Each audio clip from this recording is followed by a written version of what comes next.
कच्छ की civil hospital Adani से वापस लेके सरकारी अस्पताल बनाने के लिए आंदोलन हुआ।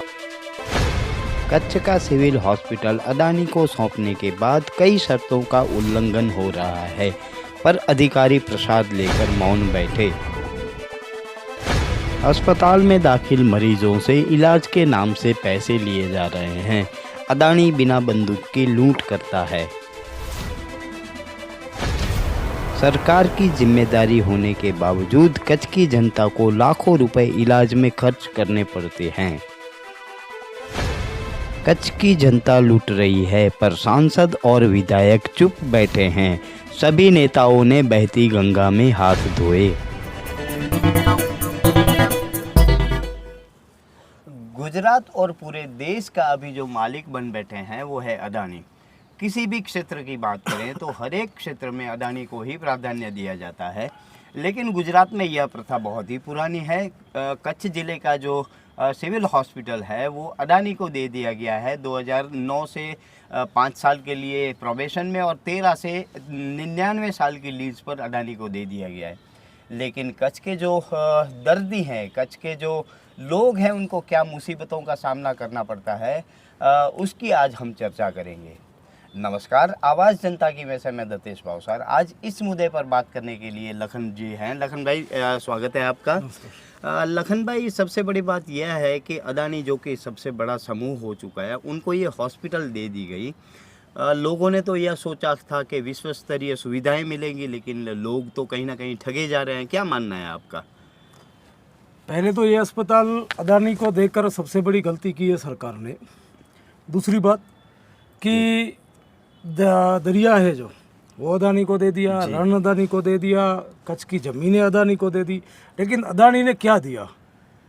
हम मांग करें सिर्फ एक अस्पताल की कि भाई वो वापस सरकार को दे दो, या फिर अस्पताल में जो कमियां हैं, खामियां हैं, उनको पूरी करके ये अस्पताल संपूर्ण फ्री हो जाए।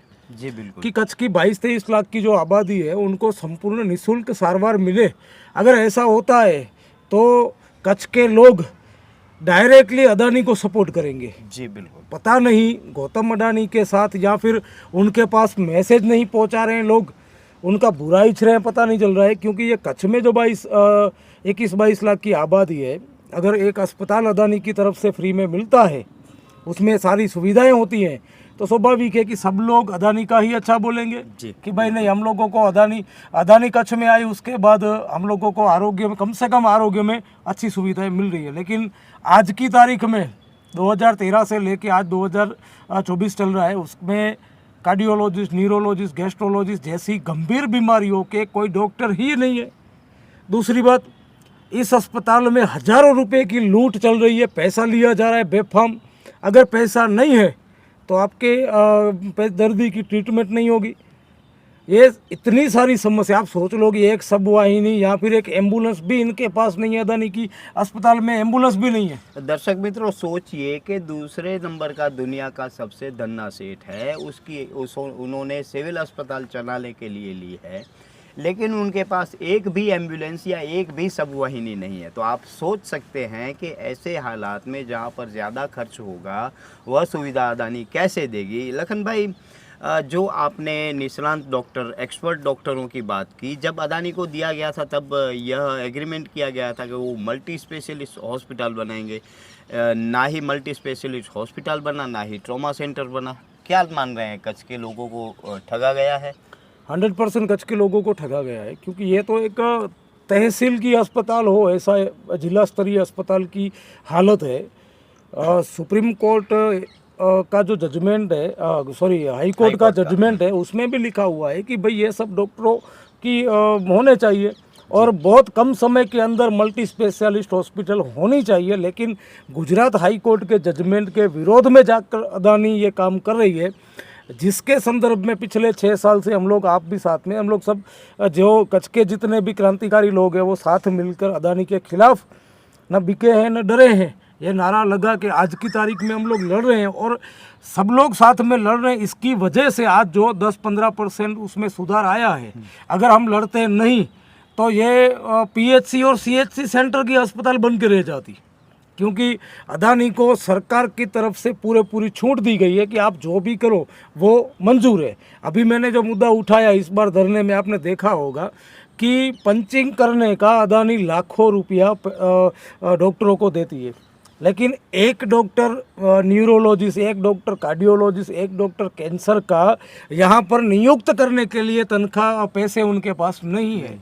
ऐसे ही फोकट में देने के लिए पैसे, और दूसरे ऐसे डॉक्टर तो कई है जिनको 30-35 हज़ार रुपया सिर्फ पंचिंग करने का, या महीने का, या फिर एक दिन का पंचिंग करने का पैसा इनको दे रहे हैं। वो डॉक्टर खुद बोल रहे हैं, ऐसे कई डॉक्टर हैं जो मुझे खुद बोल के गए कि लखन भाई हमको 30-35 हज़ार रुपया मिलता है कि हम पंचिंग करने का, हम पंचिंग करते हैं। मैंने कल वीडियो भी डाला है, आपने देखा होगा, 1 साल पुराना है, लेकिन ये सिस्टम आज भी लागू है वहाँ पर। ऐसे 50 डॉक्टर है कि जो पंचिंग करने के सिर्फ पैसे लेते हैं, मेडिकल काउंसिल ऑफ इंडिया को दिखाने के लिए कि हमारे पास इतने डॉक्टर हैं, लेकिन वो डॉक्टर वास्तविक रूप से वहाँ पर ट्रीटमेंट नहीं कर रहे हैं, सिर्फ और सिर्फ पंचिंग करने की तनख्वाह ले रहे हैं, वो किसी दर्दी को देख नहीं रहे। दर्शक मित्रों, लखन भाई ने अच्छा मुद्दा उठाया। कई जो एक्सपर्ट डॉक्टर होने चाहिए वो ऑन पेपर दिखा दिए जाते हैं। सुबह 10 बजे आके वो अपना अंगूठा लगाते हैं, शाम को 6 बजे आके फिर से अंगूठा लगाते हैं। इसका मतलब ये हो गया कि सुबह 10 और 6 बजे उनकी अटेंडेंस गिनी जाती है, लेकिन वो पंचिंग करके अटेंडेंस लगा के चले जाते हैं अपने प्राइवेट क्लिनिक में, और उसके बाद शाम को आके फिर पंचिंग करते हैं। इस कंडीशन में लखन भाई बता रहे हैं कि 22 से 25 लाख लोग होंगे, लेकिन 22 से 25 लाख कच्छ के लोग हैं। उसके अलावा जो बाहर के लोग आए हैं जो मजदूरी करने, उनकी संख्या भी 4 से 5 लाख होगी। मतलब कि 30 लाख लोगों के ऊपर सिविल अस्पताल होना चाहिए, जो कि एकदम निःशुल्क होना चाहिए, उसके भी पैसे अदानी ले रही है। लखन भाई, एग्रीमेंट में तो यह भी लिखा हुआ है कि जो पेशेंट एडमिट होगा उसके पास कोई भी पैसे नहीं लिए जाएंगे। बावजूद इसके MRI के, CT स्कैन के, एक्सरे के कई तरीके से पैसे लिए जा रहे हैं। इसका मतलब यही हुआ कि अदानी तो धंधा करने के लिए बैठे हैं, लोगों को सुविधाएं नहीं मिल रही। मैंने बताया ना कि जो लाखों रुपया उन डॉक्टरों को दिया जाता है तनख्वाह के रूप में, जो डॉक्टर एक भी पेशेंट को देखता नहीं है, सिर्फ पंचिंग लगाकर सुबह शाम या फिर महीने में एक बार पंचिंग लगाकर चला जाता है। देखो, उनको जीके जनरल अस्पताल में अदानी का जब से संचालन चल रहा है तब से सरकार ने किसी डॉक्टर को तनख्वाह नहीं दी है, पगार नहीं दे रही है सरकार से। ये अदानी दे रही है, और अदानी कहाँ से निकाल रही है? हम में से निकाल रही है। ये कच्छ के 21-22 लाख 25 लाख की जो आबादी है, उनका जो पैसा अदानी लूट रही है, वो लूटा हुआ पैसा वो उस डॉक्टर को दे रहे हैं, उन नालायक डॉक्टरों को दे रहे हैं जो सिर्फ पंचिंग करने के लिए आते हैं। ठीक है, वो हमारा पैसा है। ये लोगों को समझना पड़ेगा कि वो पैसा हमारा है, वो सरकार का नहीं है। सरकार इनको तनख्वाह नहीं दे रही है। ये प्राइवेट अस्पताल हो चुकी है, ये कोई सरकारी अस्पताल नहीं है। जितना भी डॉक्टरों के नाम लिखे हुए हैं जिनको पगार मिल रहा है, वो पगार कच्छ की जनता से जो अदानी लूट रही है अस्पताल में, उनमें से वो तनख्वाह दे रही है। लखन भाई, जो एग्रीमेंट हुआ था उसमें भी यह उल्लेख किया गया है कि उस समय पे वो 300 बेड की हॉस्पिटल थी, उसको समय अंतर पर बढ़ा के 750 बेड की हॉस्पिटल करनी है, लेकिन एक भी बेड नहीं बढ़ाया, ऐसा हमारे जानने में आया है। आपका क्या मानना है कि इन्होंने बेड की संख्याएं बढ़ाई है कि या उतनी ही है? बेड की संख्या शायद नहीं बढ़ाई है, उतनी ही होंगी, क्योंकि डॉक्टर ही नहीं है तो बेड की संख्या कहाँ से बढ़ाएंगे? ठीक है, पिछले 5 साल से तो मैं मांग कर रहा हूँ कि कम से कम एक डॉक्टर, न्यूरोलॉजिस्ट डॉक्टर जो है, जो अकस्मात होता है या फिर ब्रेन स्ट्रोक किसी को होता है तो उसको कंपलसरी वही डॉक्टर चाहिए। अगर वो डॉक्टर नहीं है तो या फिर अहमदाबाद सिविल में जाओ, राजकोट जाओ, या फिर प्राइवेट में लाखों रुपया खर्चो। ठीक है, वो डॉक्टर ये लोग नहीं रख रहे, तो स्वाभाविक है कि बेड की व्यवस्था कहाँ से बढ़ाएंगे। तो मैं यही बताने की कोशिश कर रहा हूँ। दूसरी बात है कि यहाँ पर जीके जनरल अस्पताल में एक MOU में लिखा हुआ है कि आप उसका नाम नहीं बदल सकते, लेकिन अदानी जेम्स कर दिया है, बड़े बड़े अक्षरों से लिख दिया है। हमने कलेक्टर को भी बताया कि वो अदानी जेम्स का नाम निकालो, जीके जनरल अस्पताल ही होना चाहिए। अदानी खुद का नाम नहीं लगा सकती है। ठीक है, भले प्राइवेट 99 ईयर्स के लिए लीज पर दे दी गई है, लेकिन वो खुद का नाम नहीं लगा सकती है। अगर जीके जनरल अस्पताल लिखा हुआ है, लेकिन बहुत स्मॉल अक्षर से, बहुत छोटे छोटे अक्षरों से, बड़े बड़े अक्षरों से अदानी जेम्स, ये नहीं कर सकते। दूसरी बात कि अंदर जो बांधकाम का काम हो रहा है वो भी बगैर परमिशन के नहीं हो सकता है, बगैर परमिशन के काम हो रहा है। दूसरी बात, मुझे तो ये भी शंका है कि अदानी वाले लाइट का बिल, जितना भी लाइट बिल, बिजली का बिल आ रहा है, वो भरते हैं या नहीं भरते हैं, उसका भी कलेक्टर साहब को खुलासा करना चाहिए। तीसरी बात कि बेसमेंट में, जैसे आपने ही उस धरने में मुद्दा उठाया था कि बेसमेंट में ओपीडी नहीं हो सकती है, बेसमेंट में कचरा रखा जा सकता है, पार्किंग की जा सकती है। यहाँ पर तो अडानी ने बेसमेंट में पूरी ओपीडी बना कर रखी है। हर साल जब भी बारिश होती है उस बारिश के समय में 4-4, 5-5 फुट तक पानी भर जाता है। तो वो बेसमेंट जो है वो खाली करवा के जल्द से जल्द ओपीडी खाली करवा के बेसमेंट को बेसमेंट रखा जाए, और साथ में जो ओपीडी है वो ऊपर फर्स्ट फ्लोर या फिर सेकंड फ्लोर पर ला के रखनी चाहिए। ये गलतियाँ, इतनी बड़ी गलतियाँ हैं, मेडिकल काउंसिल ऑफ इंडिया को ये नहीं दिख रही है, या फिर वो खुद वहाँ से देखना नहीं चाहते आ रहे हैं, सिर्फ कागज़ में लिख कर यहाँ से जाने देते हैं। दर्शक मित्रों, जब इंडियन मेडिकल एसोसिएशन का यहाँ पर जब भी इंस्पेक्शन आता है तब किराए के लोगों को भर्ती कर करके पेशेंट दिखाया जाता है। हम लोगों ने अतीत में कई ऐसे स्टिंग ऑपरेशन किए हैं कि बच्चों को वहाँ से दूसरे गांव से बुलाया जाता है कि आपको दरिया दिखाएंगे, आपको पार्क दिखाएंगे, लेकिन यहाँ पर अडानी के हॉस्पिटल में बैठा दिया जाता है। पेशेंट के पेपर में और नाम होता है और पेशेंट मौजूद होता है वो दूसरा होता है। ऐसे कई स्टिंग ऑपरेशन हो चुके हैं, लेकिन यह सारे जो काम है वो जो यहाँ के ऊपरी अधिकारी हैं, चेयरमैन जिनके कलेक्टर है, उन लोगों के नज़र में नहीं आते। हाँ, नज़र में तो आते हैं, लेकिन वो मोटे मोटी प्रसाद लेकर शायद उन मुद्दों को छेड़ना नहीं चाहते। यह सबसे बड़ी चिंता की बात है। लखन भाई, आपने ओपीडी की बात की। अभी 4 दिन पहले बारिश हुआ था, 2-3 फीट पानी भर गया था दिल्ली का और राजकोट गेम जोन का भी हमारे पास उदाहरण है। खुदा ना खास्ता अगर एक साथ ज़्यादा बारिश हो गई और ओपीडी में रोज़ के 1500 लोग आते हैं तो कई 100 हज़ारों लोगों की जान के ऊपर जोखिम खड़ा होता है। क्या यह अधिकारी लोगों की कीमत कुछ नहीं आंकते? भारत के कॉन्स्टिट्यूशन में आर्टिकल 21 में राइट टू लाइफ का मौलिक अधिकार है। हम लोग संविधान नहीं पढ़ते हैं, हम लोगों को जानकारी नहीं है। राइट टू लाइफ यानी जीवन जीने का मौलिक अधिकार भारत के हर एक व्यक्ति को है। इस तरह की गलतियां करके कोई भी अधिकारी हो, कोई भी कर्मचारी हो, कोई भी सरकारी हो या फिर प्राइवेट कंपनी वाला भी हो, अगर कोई गलती करता है, किसी की जान जोखिम में डाल रहा है, तो उसके ऊपर कायदेसर कार्यवाही होनी चाहिए। लेकिन ये अडानी के लोग तो पिछले कई सालों से गलतियों पे गलतियां कर रहे हैं, इनके ऊपर कोई कार्यवाही नहीं होती है। मेरी कच्छ के कलेक्टर जो है वो MOU बना हुआ है, उसमें चेयरपर्सन है, साहब को यही बोलना है कि सर आपने बोला था कि विजिट करेंगे, तो साथ में सरप्राइज विजिट कब करेंगे अब वो देखना है। क्योंकि उनको बोल के तो अगर विजिट करेंगे तो वो सेटलमेंट सब कुछ कर देंगे, लेकिन अगर उनको बिना बताए सरप्राइज विजिट करेंगे तो बहुत सारे जो राज हैं अडानी के वो खुल सकते हैं।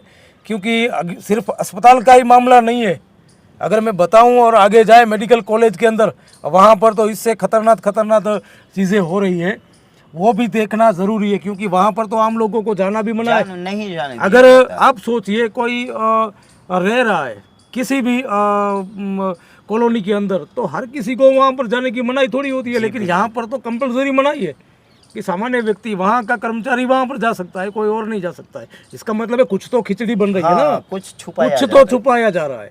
तो कलेक्टर साहब से मेरी विनती है कि सरप्राइज विजिट के लिए आप कब तैयार हो रहे हैं, आइए साथ में देखते हैं क्या क्या समस्या है। ये पब्लिक के लिए, और राइट टू लाइफ का मौलिक अधिकार है जीवन जीने का, और इन जीवन जीने के अधिकार से अगर अडानी जैसी कंपनी खिलवाड़ कर रही है तो अडानी को भी पनिशमेंट मिलनी चाहिए, और जो कर्मचारी हो या प्राइवेट हो या सरकारी कर्मचारी हो जो खिलवाड़ कर रहा है उसको भी पनिशमेंट मिलनी चाहिए। लखन भाई, एक बड़ा मुद्दा यह भी है कि वहाँ पर जो भी ट्रीटमेंट करवाने आता है उनको 30% या 40% दवाई वहाँ से दी जाती है, बाकी दवाई उनको मजबूर किया जाता है कि वह बाहर से खरीदे। इस कंडीशन में भी कच्छ के लोगों को बिना बंदूक के लूटा जा रहा है, यह भी हम कह सकते हैं। क्या उसका समाधान निकाला जाए? जो दवाइयाँ हैं वो सरकार दे रही है, वो अडानी को खरीदनी नहीं पड़ रही है। जो दवाइयाँ हैं सरकारी दवाइयाँ आती हैं, फिर भी अडानी के लोग पूरी दवाइयाँ रखते नहीं है, या फिर बेच देते हैं या फिर कूड़े कचरे में फेंक देते हैं। ये समस्या बहुत बड़ी है, क्योंकि मैंने जहाँ तक देखा है कि एक पूरा गोदाम बोलते हैं जिसको, गोडाउन, वो गोडाउन पूरा एक्सपायरी डेट दवाइयों का भरा पड़ा हुआ है इनके पास। ठीक है, इसका मतलब है कि दवाइयाँ पूरी देते नहीं है इसलिए बाहर से लेनी पड़ती है। और आप सोचिए कि बाहर मेडिकल में जाएगा तो कम से कम 500 रुपये की एक व्यक्ति की दवा हो एक जाएगी। दिन की होगी। ठीक है, ये पब्लिक को समझना चाहिए कि आपको वहाँ पर पहले तो पैसा लिया जा रहा है, दूसरी बात कि दवाइयाँ दे रहे हैं तो वो दवाइयाँ भी पूरी नहीं, आधी दे रहे हैं। तीसरी बात, एक बहुत बड़ा मुद्दा है आयुष्मान कार्ड का। जी। साथ में मिलके हम लोगों ने उठाया था कि आयुष्मान कार्ड में कोई दर्दी अगर सारवार ले रहा है तो वो सारवार लेने के बाद जब छुट्टी मिलती है तो उसको एक फ़ोटो खिंचवा कर 300 रुपया कैश उसके हाथ में थमाना पड़ता है। लेकिन अदानी जीके जनरल अस्पताल में आज तक किसी को भी 300 रुपया हाथ में देकर फ़ोटो खिंचवाया नहीं है। ये 300 रुपया किसका है? आयुष्मान कार्ड में जो सुविधा दी गई है कि घर पे जाने का भाड़ा है, वो आप प्राइवेट में जहाँ कहीं भी जाओ, आयुष्मान में ट्रीटमेंट जिसने करवाई होगी वो सब लोग ऐसे ही करते हैं, 300 रुपया उसको भाड़ा देते हैं। लेकिन अदानी के लोग 300 रुपया भाड़ा नहीं दे रहे हैं। इसकी वजह से हम कम से कम बोले, कम से कम रकम तो हर साल 50 से 55 लाख रुपए का भ्रष्टाचार या घोटाला ये अदानी के लोग आयुष्मान कार्ड में सिर्फ एक मुद्दे पर कर रहे हैं और अंदर तो बहुत सारे भ्रष्टाचार हो ही रहे हैं। दर्शक मित्रों, सोचिए अगर एक दिन के 50 पेशेंट आते हैं तो 15,000 एक दिन का हो गया, 4.5 लाख रुपए एक महीने का होता है। और अगर एक साल की गिनती करें तो 54 से 55 लाख रुपए सिर्फ जो लोगों को देने थे वह ना देकर अदानी भ्रष्टाचार कर रहा है। ऐसे कई मुद्दे हैं जो 13 मुद्दों को लेकर बड़ा आंदोलन हुआ। उस आंदोलन के बाद कलेक्टर ने बताया है कि कुछ दिनों में यह सब हम ठीक कर रहे हैं, लेकिन दांत के 3 पात यही होंगे क्योंकि दुनिया का सबसे बड़ा अदानी को पूंजीपति बनना है। उनको जो धंधा करना है उस धंधे को लेकर कच्छ के लोगों को सफ़र किया जा रहा है। ये जो अस्पताल पूरा बना था वो भूकंप के बाद प्रधानमंत्री अटल बिहारी वाजपेयी जी के सहायता कोष से बना हुआ हॉस्पिटल था, जिसमें दवाइयाँ भी आज की तारीख में सरकार दे रही है। अदानी को इसलिए दिया गया कि वह मेडिकल कॉलेज बनाए। मेडिकल कॉलेज बनाने के लिए अस्पताल होना चाहिए कम से कम 300 बेड का। वह अस्पताल अदानी को खड़ा न करना पड़े, इसलिए ये पूरा सिविल हॉस्पिटल अदानी को दे दिया गया। उसके अगेंस्ट में कई शर्तें लगाई गई। उन शर्तों को अदानी पूरा नहीं कर रहा है, जिसमें 3 महीने की नोटिस के ऊपर वह हॉस्पिटल वापस लेने की भी एक शर्त है। लेकिन पिछले 5-7 साल से लखन भाई जैसे लोग लड़ रहे हैं, उनकी शिकायतों के बावजूद भी कुछ नहीं हो रहा है। तो कहीं ना कहीं यही दिख रहा है कि सरकारों के ऊपर अदानी का इतना ज़्यादा प्रेशर है कि वह लोगों की सुविधाओं के लिए काम नहीं कर रहे हैं। पूरे देश ने यह अदानी या मोदानी मॉडल जिसको बोलते हैं वो 2014 के बाद देखा है, लेकिन हम गुजरात वाले इनको 2004 से ही झेल रहे हैं और तब से ही यह स्थिति बनी हुई है। पूरे देश को ऐसे मॉडल दिखाया गया, गुजरात मॉडल, जो कि विकास का मॉडल है, लेकिन एक्चुअल में यह गुजरात मॉडल है वह पूरे देश को अभी दिख रहा है। लखन भाई, बहुत बहुत धन्यवाद आपका। ऐसे ही मुद्दों पर हम आपको परेशान करते रहेंगे। तो ये आपने देखा कि अदानी को लाभ पहुंचाने के लिए ज़मीन में भी अदानी को लाभ पहुंचाया जा रहा है, रेगिस्तान में भी अदानी को लाभ पहुंचाया जा रहा है और दरिया में भी अदानी को ही लाभ पहुंचाया जा रहा है। ऐसे ही सरकारों के 4 वरद हस्त अदानी के ऊपर रहेंगे और रहते आए हैं, तभी यह अदानी दुनिया का दूसरा सबसे ज़्यादा बड़ा पूंजीपति बना हुआ है। नमस्कार। अगर आपको हमारी स्टोरी अच्छी लगे तो लाइक करें, अच्छी ना लगे तो हमें सुझाव दें, लेकिन सब्सक्राइब कीजिएगा ज़रूर। नमस्कार।